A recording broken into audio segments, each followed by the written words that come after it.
Mais uma vez. É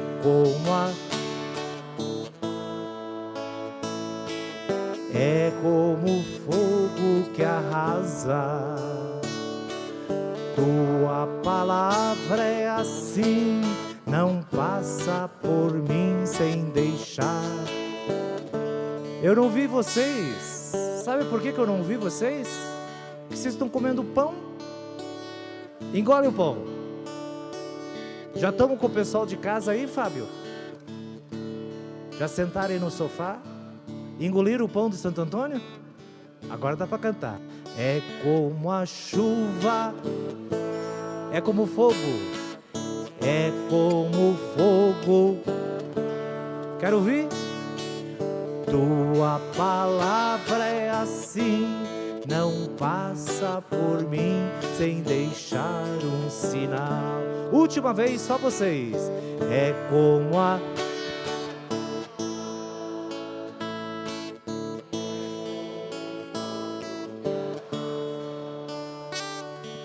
Tua palavra é assim,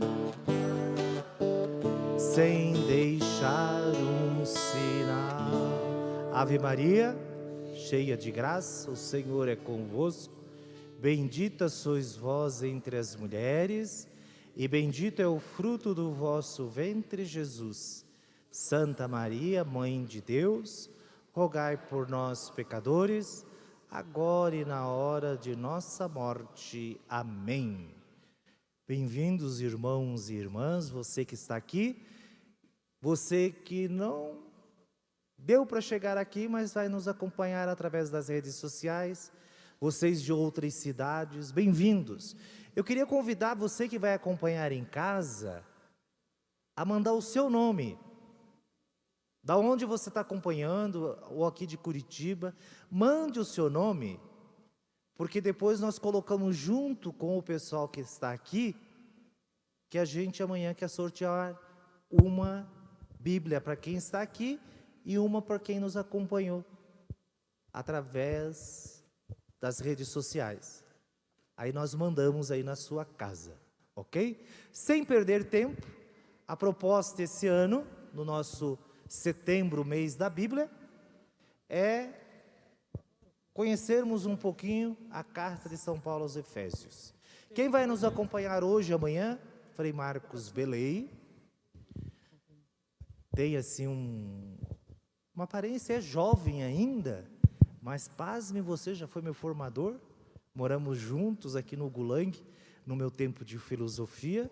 Frei Marcos hoje está em Santa Cruz do Rio Pardo, sua terra natal, mas depois dos seus estudos completados, depois da sua ordenação, ele que foi estudar em Roma, Frei Marcos, voltando para o Brasil, sempre trabalhou nas regiões mais pobres, aquelas regiões mais carentes, no estado de Tocantins, em Formoso do Araguaia, né? E agora em Aragominas, uma comunidade que infelizmente a gente passou para outra congregação que está lá acompanhando. Então seja bem-vindo. A gente não tem esse negócio de ficar frei, seja bem-vindo, Belém, a casa é nossa. Obrigado. Esse é o Edmilson, né? Então, uma boa noite. Boa noite também quem está nos acompanhando pelas redes sociais e de modo especial, a comunidade Santa Catarina, com o Frei Marcelo, parece que eles estão lá nos acompanhando também. Uma boa noite para vocês também. Então, obrigado ao Edmilson pelo convite, e estou de volta aqui. Na verdade, eu já morei aqui, mas ninguém lembra porque faz tanto tempo, eu era bem jovenzinho, né? Em 1980, já faz um tempinho. E depois morei 10 anos lá no Gulang, na nossa comunidade, como o Edmilson falou. Estamos aqui. Bem, estamos aqui por um motivo muito importante, que é o estudo da Palavra de Deus. Vamos ter esse momento de hoje e de amanhã. E a Palavra de Deus, isso nem preciso dizer, mas é bom recordar, é o nosso livro de cabeceira. Então não é tanto um estudo de um professor que vai ensinar, porque todos vocês que estão nos acompanhando, conhecem muito bem a Palavra de Deus. Vai ser mais uma partilha. Nós estamos no mês da Bíblia e algo muito importante da Igreja do Brasil, da CNBB, é justamente o mês da Bíblia. Parece que já são 50 anos que acontece. E cada ano isso vai calando melhor nas comunidades. Porque nós, católicos, não temos assim um hábito muito forte da Palavra de Deus, sobretudo no passado. A Bíblia foi meio que, ao longo dos anos, né, dos séculos, não era muito o livro de cabeceira. Mas graças a Deus, no Concílio Vaticano II, que aconteceu há 60 anos, com o Papa São João XXIII, que realmente marcou muito a vida da nossa igreja, e um dos pontos importantes desse concílio, que os bispos se inspiraram, é de colocar a Bíblia na mão do nosso povo, dos leigos. E a partir de então, a Bíblia começou a ser difundida. Eu me lembro, na minha infância, eram poucos os leigos que tinham a Bíblia em mãos, né, e que a liam. Hoje, não. Mas, ao mesmo tempo, é importante não só ter a Bíblia em casa, ler, mas a gente aprofundar. Por isso, essa proposta de, todo ano, a gente pegar um livro e aprofundar, porque a gente lê a Bíblia, sem dúvida, a maioria de nós lê, e sobretudo na liturgia, nas missas, mas a gente vai pegando uns pedacinhos, digamos assim, os melhores momentos, né? Para quem gosta de futebol, pega só os melhores momentos, mas vamos ler, o bom é assistir o jogo inteiro, né? Pegar desde da entrada do jogador, né? Como na Copa do Mundo, até o final. E isso, usando essa comparação futebolística, digamos assim, é o que a gente deveria fazer em todo o mês de setembro. E um ano é um livro do Antigo Testamento, o outro ano é do Novo. Vocês lembram do ano passado, qual que foi? Josué, né? e esse ano, Carta aos Efésios. A Carta aos Efésios é uma das 14 cartas de São Paulo, mas os exegetas, os estudiosos, acham que nem todas foi São Paulo que escreveu, mas todas foram inspiradas na vida desse grande, não é considerado nem um grande apóstolo, é o apóstolo, porque foi a partir de São Paulo que a mensagem de Jesus foi se espalhando por todo o Império Romano. Jesus viveu ali, na Galileia, bem inserido, numa realidade bastante pobre, simples, e Jesus não circulou muito, aliás, não circulou no Império Romano. Ele foi o Verbo encarnado lá na periferia da periferia da periferia, Ou seja, a Galileia era a periferia da Judéia, era um distrito, um território da Judéia. A Judéia era da província da Síria. A Síria era uma província romana também, lá bem longe da capital Roma. E São Paulo, então, se encarregou de espalhar a mensagem de Deus. Vamos fazer um pequeno resumo. Já pode colocar, então, ali o primeiro slide.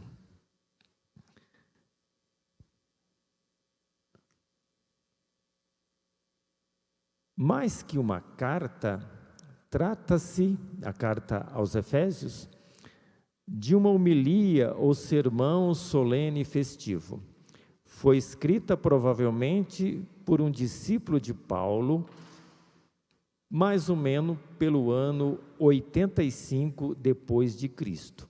Lembrando que Paulo foi martirizado em Roma pelo imperador Nero entre 64 a 67 depois de Cristo. Contém muitas ideias de Paulo, mas o estilo é bem diferente. Não entra nas questões do dia a dia, mas tem uma reflexão bastante ampla. Fala sobretudo sobre a igreja, que tem Cristo como cabeça, como uma comunidade de comunidades.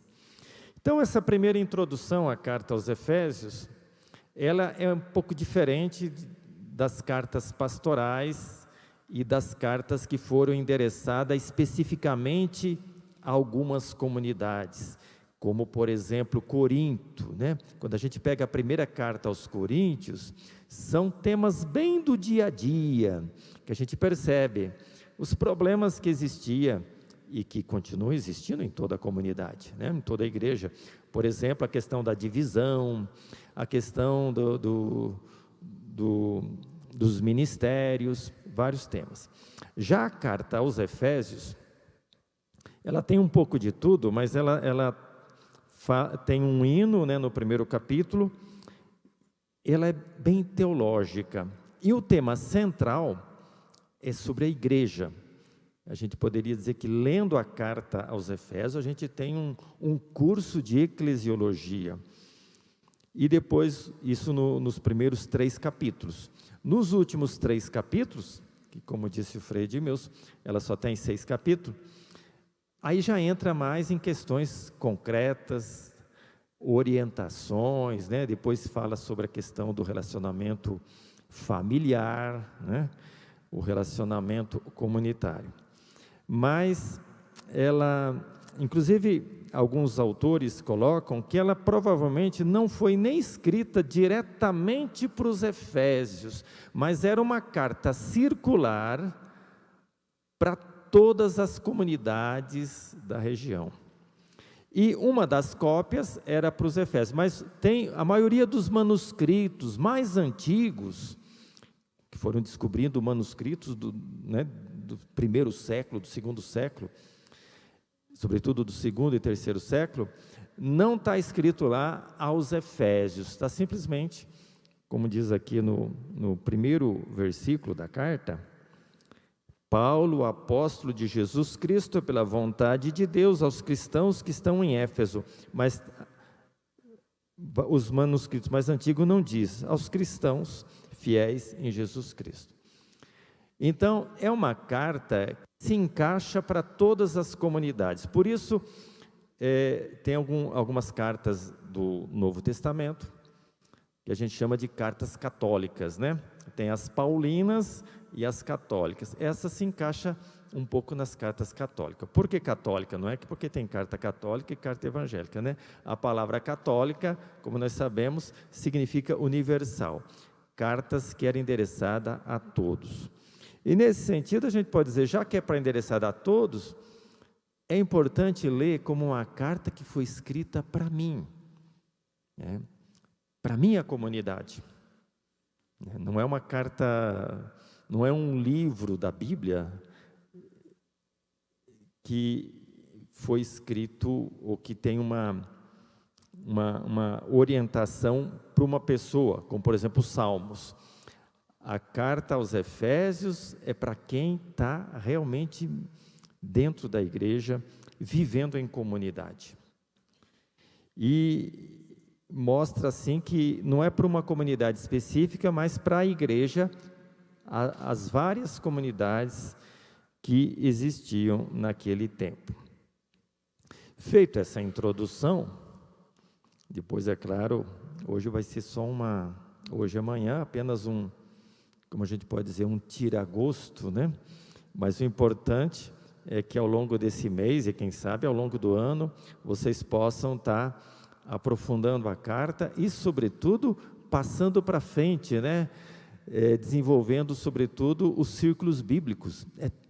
A Bíblia, quando a gente lê em grupo, quando a gente partilha, ela vai revelando aquilo que ela tem de profundo, né? Penso que todos vocês já fizeram essa experiência. Eu lembro que um professor meu dizia assim, a Bíblia tem que ser lida do jeito que ela foi escrita, ou seja, ela não foi escrita por um escritor, ela foi escrita a partir de uma experiência de comunidade.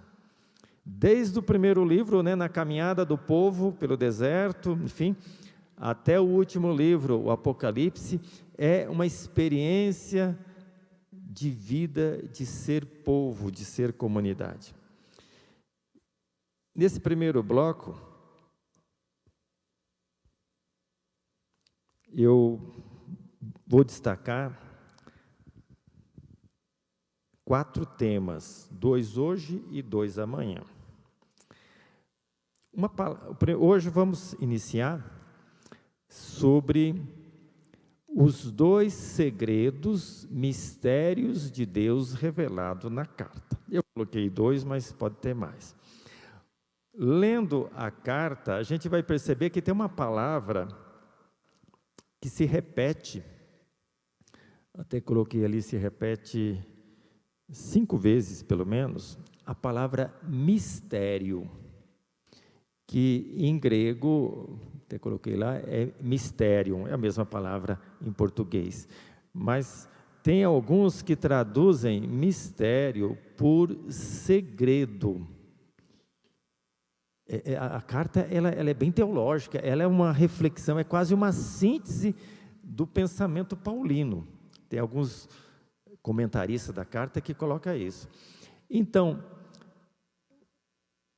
é interessante a gente ler nessa perspectiva. Quais são os segredos de Deus?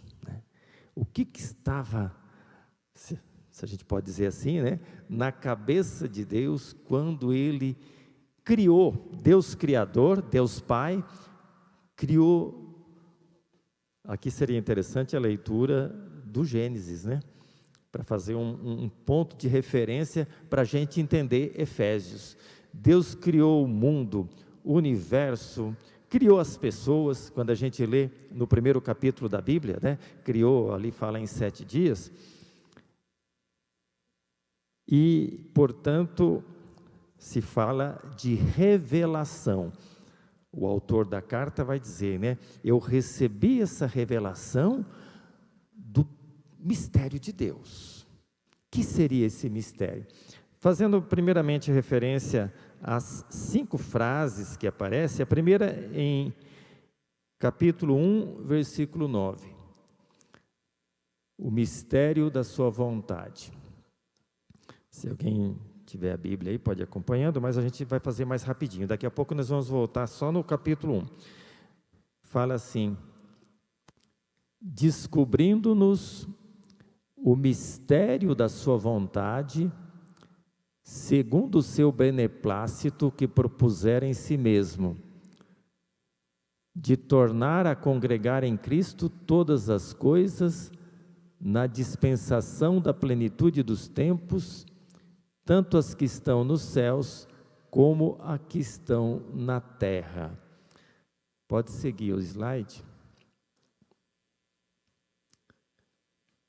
Então, o primeiro versículo, depois nós vamos retomar.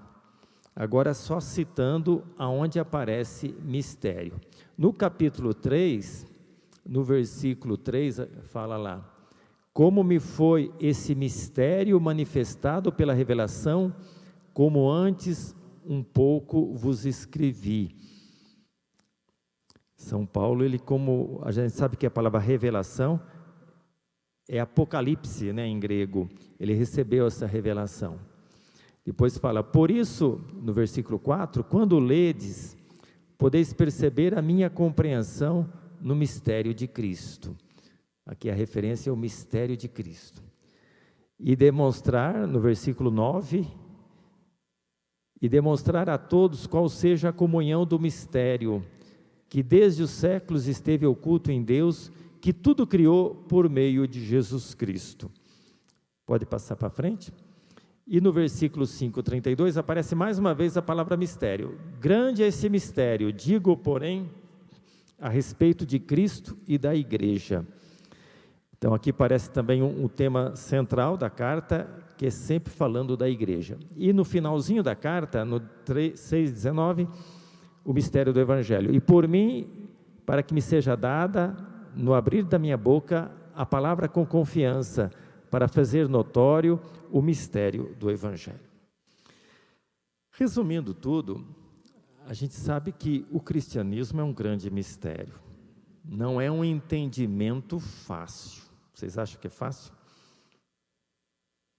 Aparentemente é, né? A gente estuda catequese, nós todos aí estamos aqui participando das pastorais, e quem então se torna padre, né? Fez 2 faculdades, mas o cristianismo é um grande mistério.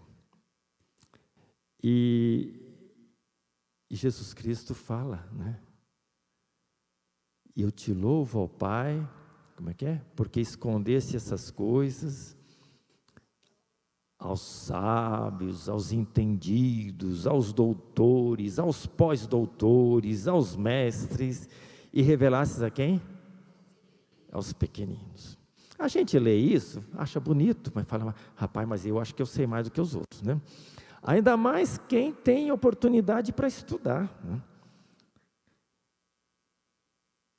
Até o Frei Dias fazia referência, que eu fiquei muito tempo bem no interior lá do Tocantins, e algo que, não foi pouco tempo não, foram 25 anos, e algo que me tocou muito, pessoas assim, às vezes até analfabetas, naquela simplicidade, mas com uma capacidade para entender a mensagem de Deus. E mais do que entender, porque o cristianismo não é uma filosofia, é uma maneira de viver. A questão não é só entender, é viver isso. Por isso que aqui vai falar também da cruz. São Paulo, não nessa carta, na outra, fala: cuidado com os inimigos da cruz de Cristo. Na primeira carta aos Coríntios, ele fala da soberba, daqueles que se enchem, né? A mensagem de Jesus é loucura, né, para alguns, mas é sabedoria para os simples. Então, nesse sentido, é que Paulo vai falar desses mistérios. Mas eu queria dizer também um outro ponto fundamental, eu vou bater nessa tecla hoje e amanhã. Cada carta, cada livro da Bíblia tem um tema importante. No caso aqui, Efésios, além do tema da igreja, o que é a igreja? Essa é uma pergunta. A referência é muito grande com relação aos pagãos, aos gentios. Esse foi uma grande problemática que Paulo teve que enfrentar. O grande desafio pastoral. Não tem essa questão do desafio pastoral? Toda paróquia faz sua assembleia, ou faz suas reuniões de conselho. Qual é o desafio aqui na Boa Vista, né? Ou em Curitiba, ou no Brasil, nesse tempo? O grande desafio para Paulo era a questão da união dos judeus com os gentios, os pagãos, culturas muito diferentes. Muito diferente. E Paulo, nós sabemos bem a história dele, ele viveu na pele essa questão. Nós conhecemos bem a história de Paulo, né? Vamos recordar, Paulo, ele nasceu lá em Tarso, que hoje seria a Turquia, de uma cidade bem desenvolvida. Jesus, ele era da roça, vamos dizer assim. Paulo era de cidade grande. Tarso não era cidade pequena. Aí ele era de uma família, ele tinha cidadania romana, né? Ele viveu na época do Império Romano, e ele aprendeu a cultura grega. Paulo falava grego fluentemente, porque era a língua mais comum, mas ele também era da cultura, ele tinha a base judaica, tanto é que ele foi para Jerusalém estudar na melhor escola, a gente poderia dizer hoje na melhor universidade, né? Na melhor escola que tinha da cultura hebraica. E aprendeu na escola dos fariseus. Então, Paulo foi um fariseu muito ferrenho, a gente sabe a história dele. Só que aí, ele caiu, não sei se foi do cavalo, né? Mas que caiu. Só a gente lê lá Atos capítulo 9, né? A crise de Paulo é muito interessante a gente analisar. Sem crise não tem conversão. Por isso é que ele vai dizer, nós devemos morrer, matar o homem velho para nascer o homem novo, né? Ele fala do batismo, o batismo é renascer. Paulo viveu isso, não era teoria. O capítulo 9 de Atos dá para a gente entender muito, né? Ele ficou cego, ele teve que ser conduzido por Ananias, aí ele tentou retomar, o povo foi rejeitado. A conversão de Paulo não foi assim, de uma hora para outra. Ela durou anos. Tem alguns comentaristas bíblicos que acham que durou até mais de 10 anos. Ele teve que chorar por dentro, né? Ele teve que passar por essa crise, uma depressão, vamos dizer assim, porque ele acreditava numa coisa e não deu certo. Então, Paulo, a partir daí, se tornou uma pessoa muito aberta, e aí ele foi o apóstolo, como a gente diz, dos gentios, dos pagãos. Só que havia um conflito, né? Quem era da cultura judaica era muito certinho, a questão das leis, e quem estava de fora era excluído. Esse é um dos problemas principais da carta aos Efésios. Nós vamos ver depois aqui no segundo bloco. Nós estamos aqui então, o segredo de Deus, mas vamos lá, que o tempo passa rápido. Quais eram, vamos falar dos 2 segredos de Deus. O primeiro, pode voltar um pouco, acho que está antes, né? O primeiro é 1, 9 e 10. Quem tiver a Bíblia, agora a gente vai se fixar um pouco mais. Não, pode seguir em frente. Isso.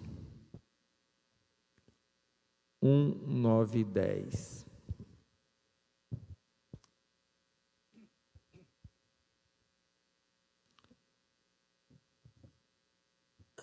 Alguém gostaria de ler? Quem gostaria de ler?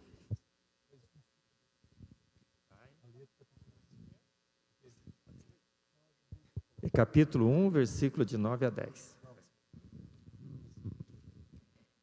Ele nos fez conhecer o mistério da sua vida, a livre decisão que havia tomado outrora, de levar a história à sua plenitude, reunindo o universo inteiro, tanto as coisas celestes como as terrestres, sob uma só cabeça, Cristo.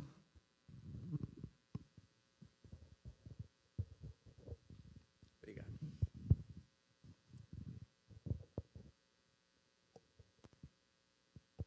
Podemos ler de novo, né? Deus Pai, cada tradução tem suas palavras, mas as ideias são as mesmas, né? Nós aqui no Brasil, cada editora tem a sua tradução, tem a sua edição. Parece que está saindo agora até uma nova das Paulinas, mas é isso. Deus deu-nos a conhecer o mistério da sua vontade. Reunir em Cristo, no tempo certo, tudo o que foi criado, quer dizer, reunir na história. O que está nos céus e o que está na terra. Então, desde o início, no projeto da criação de Deus, Ele quer unir. Porque Deus é amor, né? E quem ama, une. Uma vez eu li, né? O que divide é o diabo, né? O amor une, mesmo os opostos. Então já estava no projeto de Deus reunir tudo. E Cristo veio para unir tudo. Aqui fala não só reunir as pessoas, mas toda a criação, toda a natureza, essa harmonia entre o ser humano e a natureza. O que é o pecado, né, lá no Gênesis? É a desarmonia. A serpente veio jogar cisânia no meio do relacionamento, né? Aquele símbolo, né, do diálogo entre a serpente e Adão e Eva. Mas esse não era o projeto de Deus. Por isso Deus envia Jesus para unir tudo. Até aqui se pode fazer referência, né, a um tema muito atual, que é a questão da natureza. Não sei se vocês já leram, se não leram seria interessante, a encíclica do Papa Laudato Si, em que aborda muito a importância da gente se preocupar com a situação. Porque se não está nessa união, não só entre as pessoas, eu tinha um professor que dizia isso, a natureza é a melhor vingadora. Não sei se vocês já ouviram essa frase. A gente vê as catástrofes naturais que estão acontecendo, né? O clima, eu trouxe não sei quantas blusas para vir para Curitiba, cheguei aqui ontem, um calor danado, né? Não é a Curitiba de 40 anos atrás, que eu passava muito frio, não sei se passou. Estou citando esse exemplo, mas é um tema muito importante, é um tema teológico. São Francisco de Assis, né, trabalhava muito a harmonia de nós, criaturas, com a natureza. Então a gente vê aqui, por isso que é uma carta teológica, essa síntese, o plano de reunir em Cristo tudo que foi criado, o que há nos céus e o que há na terra. Tem que ter essa harmonia. E o segundo segredo, vamos dar uma olhada, é no capítulo 3, versículo 6. Vamos ler todo o bloco, do 3 ao 9. Foi por revelação que Deus me fez conhecer o mistério que acabo de expor brevemente. Lendo esta carta, vocês poderão entender a percepção que eu tenho do mistério de Cristo. Deus não manifestou esse mistério para gerações passadas, da mesma forma com que o revelou agora pelo Espírito aos santos apóstolos e profetas. Esse versículo 6 ele revela o segredo de Deus. Em Jesus Cristo, por meio do Evangelho, os pagãos são chamados a participar da mesma herança, a formar o mesmo corpo e a participar da mesma promessa. Eu fui feito ministro desse Evangelho, pelo dom da graça que Deus me concedeu através do seu poder eficaz. A mim, o menor de todos os cristãos, foi dada a graça de anunciar aos pagãos a incalculável riqueza de Cristo, de esclarecer a todos como se realiza o mistério que esteve sempre escondido em Deus, o Criador do universo. Só que aparece 3 vezes a palavra mistério. E no versículo 6, ele vai dizer, o segredo é este. Qual que é o segredo? Por meio do Evangelho, os pagãos e os judeus, todos participam da mesma salvação. Não tem exclusão, não tem. Isso era muito importante no contexto do Império Romano, né? Onde muitos achavam que os pagãos eram gente, né, de segunda categoria. Imagina, né? Não são circuncidados, comem carnes impuras, né? Está lá nas cartas. Casamentos impuros, a questão do legalismo, né? Vocês já repararam que no Evangelho, os principais inimigos de Jesus não são os sem religião, são os religiosos, né? Que quase todo Evangelho, Jesus entra em conflito com quem? É o trio, né? O trio parada dura. Os fariseus, os doutores da lei e os sumos sacerdotes. E aí quando fala doutores da sumo sacerdote, entra um pouco também dos saduceus, que era a questão do legalismo. Então essa carta vem dizer que no projeto de Deus, todos têm espaço, né? Então, o outro segredo de Deus revelado, pode continuar ali, vamos ver se está aqui na frente. Outro segredo de Deus revelado é que os pagãos ou gentios têm o mesmo direito de serem salvos que aqueles que desde o início foram educados nas leis de Deus. Na época da carta, havia os que se achavam privilegiados, os fariseus, né, doutores da lei, por conhecerem a lei e praticarem mais os cultos e os sacrifícios. O segredo revelado é que isso não torna a pessoa mais credenciada para entrar no reino de Deus. Qualquer pessoa, independente de sua história pessoal ou condição social, se tiver humildade e tratar com misericórdia o próximo, será acolhido no reino. Foi assim que Jesus escandalizou muitas autoridades religiosas e doutores da lei de seu tempo, quando disse a eles: os cobradores de impostos e as prostitutas estão entrando no reino de Deus antes de vocês. Eu imagino o escândalo que isso deve ter ocasionado, né? E quando ele conta também a parábola do bom samaritano, que ele coloca como exemplo de quem realmente tem amor ao próximo, uma pessoa que não seguia, né? Que não era tão seguidora da lei, enquanto que o sacerdote e o fariseu passam e vão adiante. Era um pouco, então, esse primeiro bloco. Eu selecionei, vamos ver se a gente consegue passar um vídeo. Nós não vamos passar o da música, não, por questão de tempo. Vamos passar o do Papa, quando ele fala lá na ida a Portugal, que na igreja tem que ter espaço para todos, né? Ele enfatiza 3 vezes isso.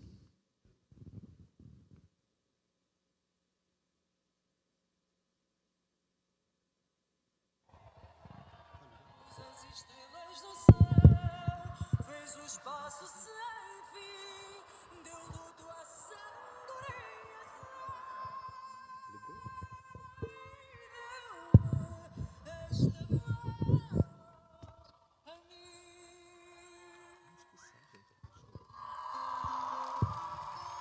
Chicos y chicas, somos amados como somos, sin maquillaje. ¿Entienden esto?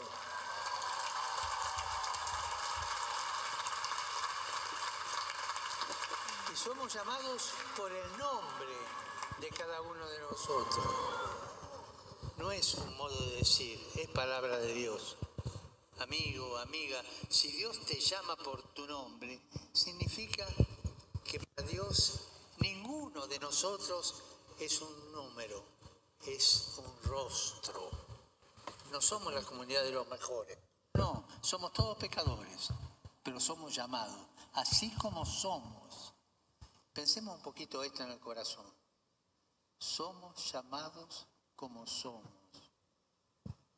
con los problemas que tenemos, con las limitaciones que tenemos, con nuestra alegría desbordante, con nuestras ganas de ser mejores, con nuestras ganas de triunfar.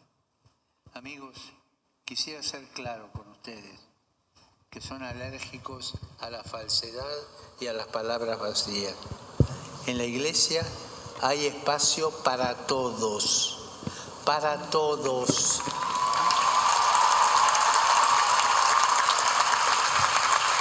En la iglesia ninguno sobra, ninguno está de más.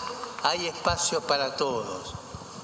Jóvenes y viejos, sanos, enfermos, justos y pecadores. Todos, todos, todos. En la iglesia hay lugar para todos. Padre, pero yo soy un desgraciado, soy una desgraciada. ¿Hay lugar para mí? Hay lugar para todos. Todos juntos, cada uno en su lengua. Cada uno en su lengua. Repita conmigo, todos, todos, todos. No se oye, otra vez. Todos, todos, todos. Y esa es la iglesia, la madre de todos. Hay lugar para todos. Era esto lo que les quería decir. No tengan miedo, tengan coraje, vayan adelante, sabiendo que estamos amortizados por el amor que Dios nos tiene. Dios nos ama, digámoslo juntos todos. Dios nos ama. Más fuerte, que no oigo. No se oye acá, ¿eh? Gracias. Beleza, pode desligar, por favor. Então, meditando nesse texto, né, nesses dias, eu penso que a palavra do Papa, ela é muito importante como uma atualização de Efésios. Como nós lemos aqui no capítulo 3, versículo 6, repetindo, o segredo é este: por meio do Evangelho, os não-judeus participam com os judeus das bênçãos divinas. Eles são membros do mesmo corpo, participam das promessas de Deus que fez por meio de Cristo Jesus. Então, Jesus Cristo veio para reunir todos, né, sem exceção. Porque todos somos pecadores, não tem melhor do que ninguém. Domingo passado a gente meditava no Evangelho a questão do perdão, né? Aquela famosa parábola em que alguém foi perdoado uma dívida milionária e depois não perdoava a questão de 1 centavo. E todo o Evangelho de Jesus Cristo bate muito nessa tecla. Não tem melhor do que ninguém. Se alguém se acha melhor do que o outro, aí cai no pecado de Adão e Eva. Queriam ser iguais a Deus. Esse que é o problema. Então, para ser cristão, a primeira coisa é reconhecer que somos frágeis. E segunda coisa, como a própria carta vai dizer, reconhecer que nós somos filhos de Deus. Como vai dizer São Paulo, é na minha fraqueza que eu me torno forte. Essa dupla dimensão, né? Não tem problema da gente ser pecador ilimitado. Deus quer a gente assim, né? Mas isso ajuda a gente a não excluir ninguém. Vamos passar para o segundo ponto. O segundo ponto que eu queria conversar com vocês são só 3 versículos. No capítulo 2, versículos de 14 a 16, aparece também isso, quebrando o muro da separação. Capítulo 2, 14 a 16. Lendo assim com calma a carta aos Efésios, me chamou a atenção esse bloco. Vamos primeiro ler, depois eu vou comentar. Vamos ler junto? Quem? Lá que está lá no quadro. Cristo, 2 povos, ele fez um só. Na sua carne derrubou o muro da separação, o ódio. Aboliu a lei dos mandamentos e preceitos. Ele quis, a partir do judeu e do pagão, criar em si mesmo um homem novo, estabelecendo a paz. Quis reconciliá-los com Deus num só corpo, por meio da cruz. Foi nela que Cristo matou o ódio. Não é forte esse texto? Às vezes a gente lê assim a Bíblia meio rápido, mas quando a gente para, né? Sobretudo quando a gente lê na Lécio Divina, na leitura orante, que é aquela metodologia da gente ler, reler, meditar. Olha que ali depois um pequeno comentário, mas pode voltar no texto. Isso. Então veja ali, ó, só relendo. Cristo é a nossa paz. Essa palavra paz, ela é fundamental, né? Paz para o judeu é a palavra shalom, né? Que ela é muito mais do que a nossa paz. Às vezes o nosso conceito a gente banaliza um pouco a paz, como quem diz assim: menino, me deixa em paz, me dá sossego. Paz como ausência de preocupação ou de problema. Na verdade, a paz bíblica é quando todas as pessoas vivem bem. Porque se tem um irmão, uma irmã sofrendo, o verdadeiro cristão não vai estar em paz.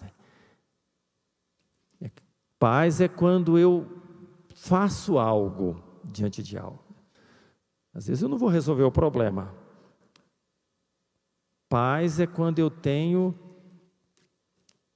aquela atitude típica de Jesus, que aparece no Evangelho, que é compaixão. Sempre fala, Jesus sentiu compaixão. Quando ele sente compaixão, ele faz alguma coisa, né? Quando ele escolhe os discípulos. Então é sentir o problema do outro. Cristo é a nossa paz. De 2 povos ele fez um só. Aparece muito na carta aos Efésios, um único, né? Única igreja, um só Deus, um só corpo.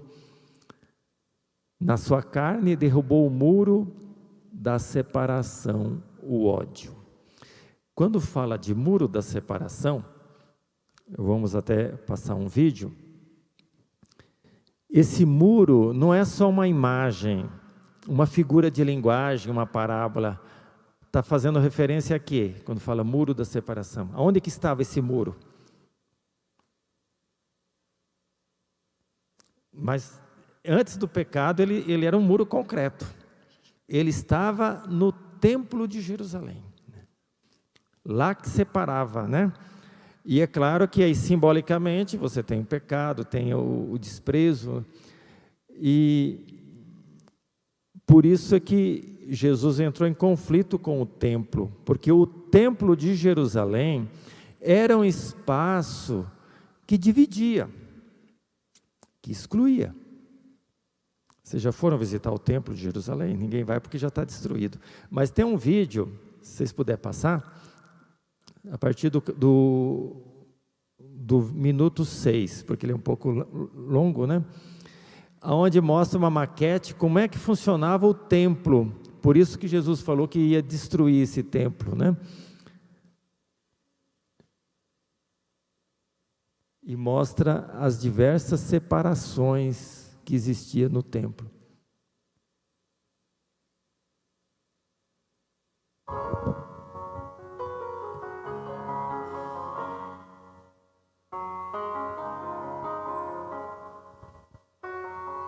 Faz de conta que nós estamos andando dentro do templo.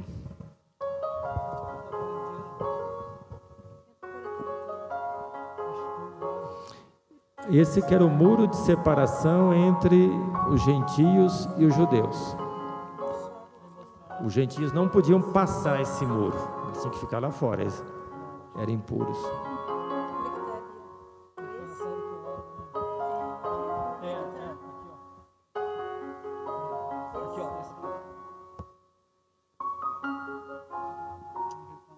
E aí entrava dentro, né? Tinha o espaço, era o pátio das mulheres. Isso é só para a gente ter uma ideia.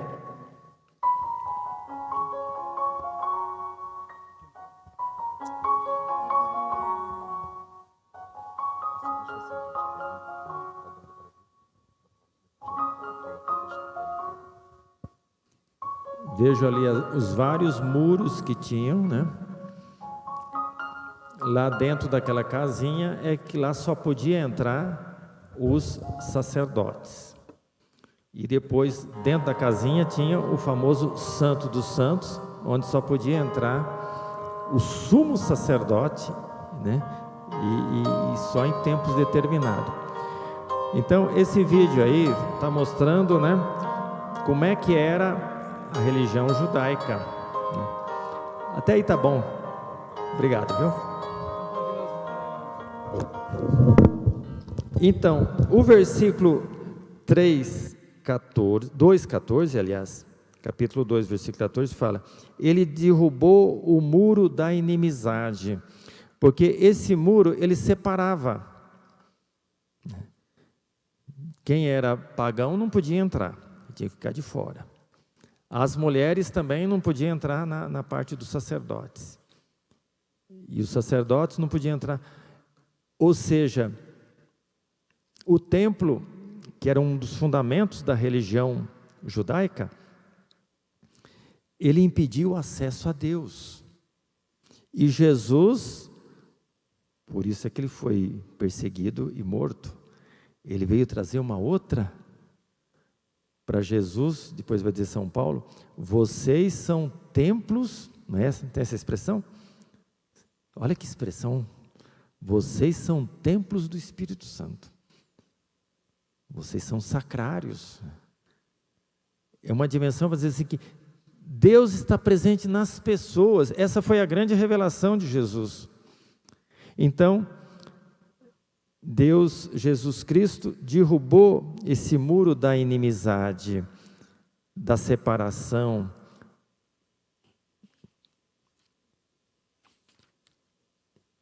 E depois no versículo 15 ele vai dizer, ele acabou com a lei. Os dois fundamentos do judaísmo, um judaísmo que excludente, digamos assim, que era o templo e era a lei, porque poucos conseguiam cumprir a lei. Diziam que na época o judeu tinha que observar 613 leis, porque além das leis que estavam na Bíblia, tinha as tradições. E Jesus resumiu as leis em quantas? Diminuiu bem, né? Em duas, que na verdade é uma. O importante é amar a Deus e amar o próximo. Quem é sábio simplifica. Quem não é sábio complica, né? Às vezes quando eu vejo na nossa comunidade, às vezes até nas famílias, mas vamos falar aqui das nossas igrejas, aqui, não sei, aqui em Curitiba, mas eu digo onde eu passei, às vezes a gente faz uma confusão por coisas tão pequenas. Pode fazer isso? Vamos conversar. A única coisa que a gente não pode fazer é deixar de amar o próximo. E amar a Deus, é claro. Mas como diz São João, às vezes é mais fácil amar a Deus do que o próximo, né? Quem diz que ama a Deus e não ama o próximo é um mentiroso. Então, aqui fala, Jesus Cristo, ele acabou com as leis, os mandamentos, o ordenamento, para poder unir. Porque se você é muito legalista, você exclui aquela pessoa que não consegue. Tem pessoas que não dão conta, não tiveram preparação, não tiveram formação. Então, o projeto de Jesus, que é o reino de Deus, é acolher a todos. Isso, quando a gente lê o Evangelho, isso é muito claro, né? Lembra, se usa muito a parábola do banquete. O Senhor que foi fazer um banquete e convidou as pessoas de bem, digamos assim, e a maioria deu desculpa que não podiam ir. Aí o que ele falou? Vai pelas encruzilhadas, pelas praças e convida todo mundo. Isso quer ser igreja, né? Porque a carta aos Efésios é mostrar para nós o que é ser igreja. Então, derrubou o muro, acabou com os ordenamentos. Se a gente ler a carta aos Gálatas, ela vai bater muito nessa tecla também, né? Fala que o importante é a lei do amor. Isso que é vivenciar bem a proposta de Jesus. E depois ele diz, né, no versículo 16, e pela sua morte na sua cruz, reconciliou completamente ambos com Deus em um só corpo, destruindo a inimizade. Tem até a palavra em grego, ektra, fala que até uns traduzem, tem Bíblia que traduz por ódio, outros traduzem por inimizade. Como essa palavra está muito forte no mundo de hoje, né? Seja, às vezes, até entre as famílias. A gente vive num mundo assim, muito complicado, né? E justamente a carta aos Efésios vai mostrar que Jesus Cristo veio combater isso. Qual foi a arma que ele combateu? O amor. Mas aqui tem um nome no versículo 16. Você falou bem, o amor. Mas o amor concreto, aonde foi que Jesus mostrou? A cruz. Porque a cruz é um amor comprometido, né? Não é um amor só de palavra. Lembra, teve um evangelho domingo passado, quando Jesus fala assim: olha, meus discípulos, eu estou indo lá para Jerusalém, mas a coisa não vai ser muito boa, não. O Filho do Homem vai ser humilhado, vai enfrentar, né, muitas dificuldades. Aí que Pedro fala para ele: de jeito nenhum, Senhor, né?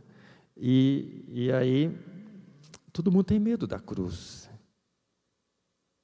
O problema do cristianismo é um cristianismo sem cruz.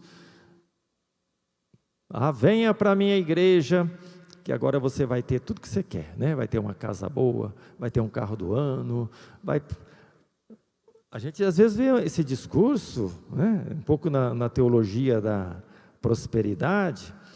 É claro que é bom a gente ter as coisas, ninguém nasceu para morrer de fome, mas as coisas a cruz é no sentido assim de eu me comprometer com o irmão.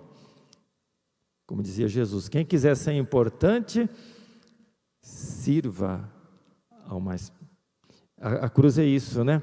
É deixar de lado o nosso egoísmo e pensar no próximo. Então Jesus, porque, vamos dizer, numa própria comunidade, quando alguém pensa só em cargos, em ser importante, em ser bajulado, aí começa as divisões. Agora, quando a gente se coloca do ponto de vista de serviço, é outra coisa, né?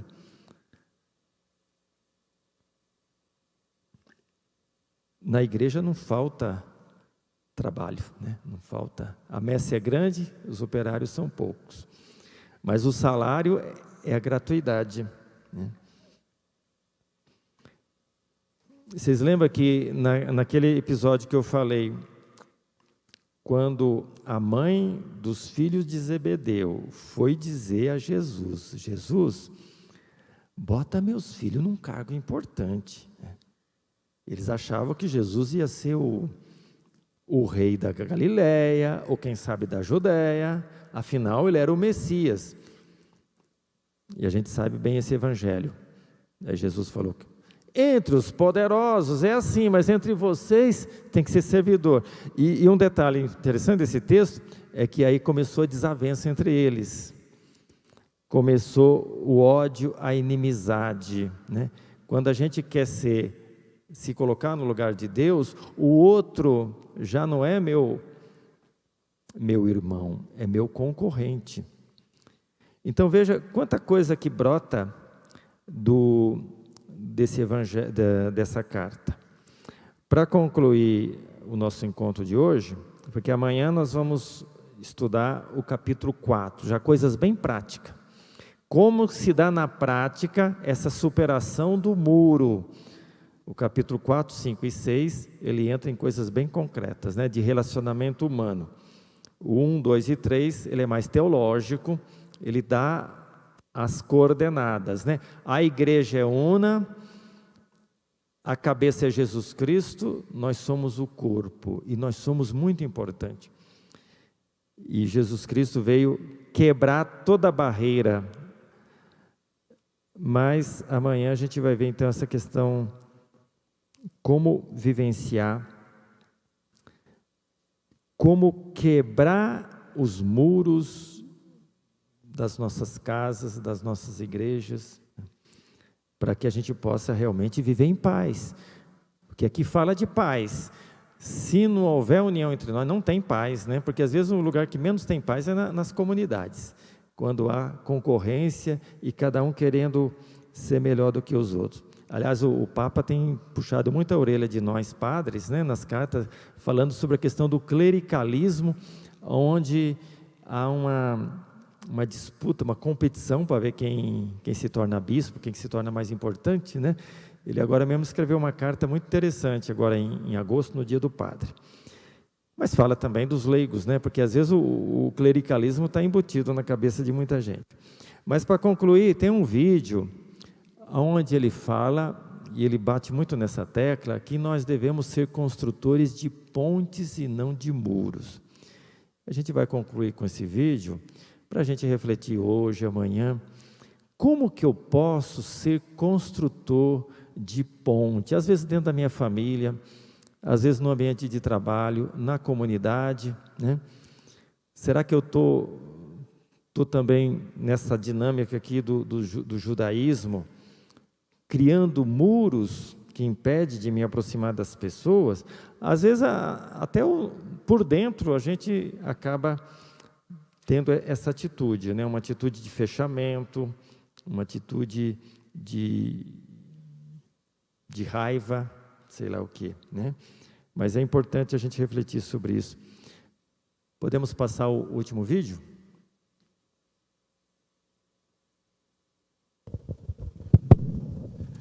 Frei, estamos com um probleminha no vídeo. Pode ser o áudio dele? Que ele é curtinho? Oi? Pode ser o áudio? Pode ser o áudio. Pode ser o áudio, né? Então tá bom.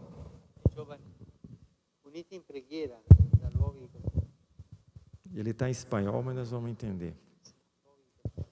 Uniti in preghiera da luoghi così lontani, voi siete una profezia di pace e di riconciliazione per l'intera umanità.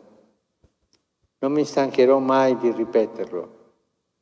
Non innalzate muri, costruite ponti. Non innalzate muri, costruite ponti. Vamos do início, eu vou traduzindo. Unidos em orações de locais distantes, vocês são uma profecia de paz e de reconciliação para toda a humanidade. Jamais me cansarei de repetir: não levantem muros, construam pontes. Não levantem muros, construam pontes.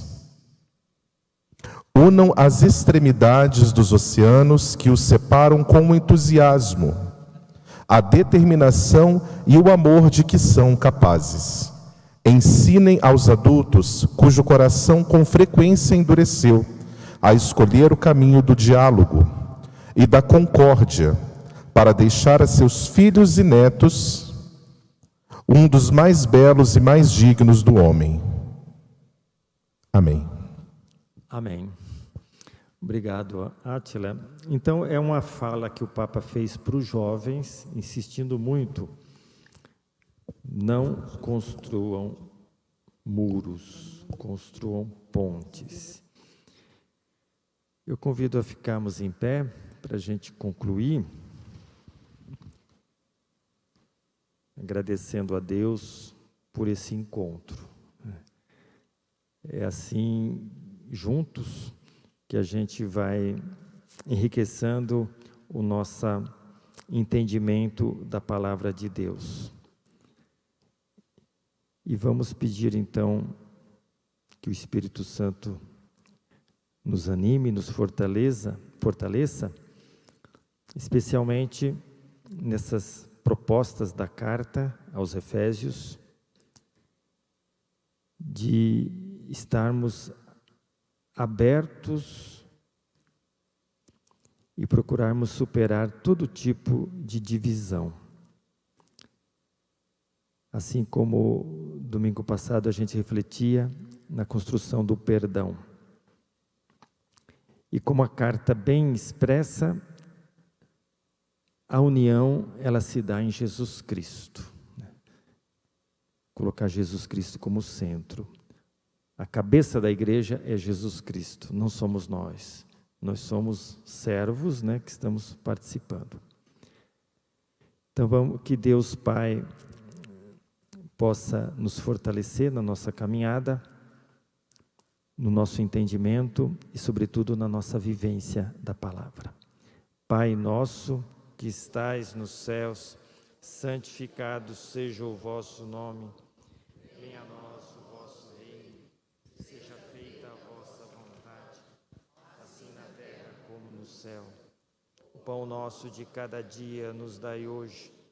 Perdoai as nossas ofensas, assim como nós perdoamos a quem nos tem ofendido, e não nos deixeis cair em tentação, mas livrai-nos do mal. Amém. Ave Maria, cheia de graça, o Senhor é convosco.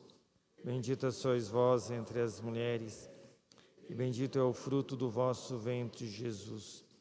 Santa Maria, Mãe de Deus, rogai por nós, pecadores, agora e na hora de nossa morte.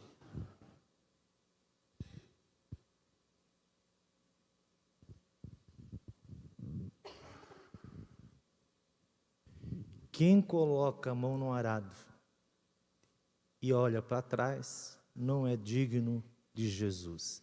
Até amanhã, às 20 horas. Vamos em paz e que Jesus nos acompanhe.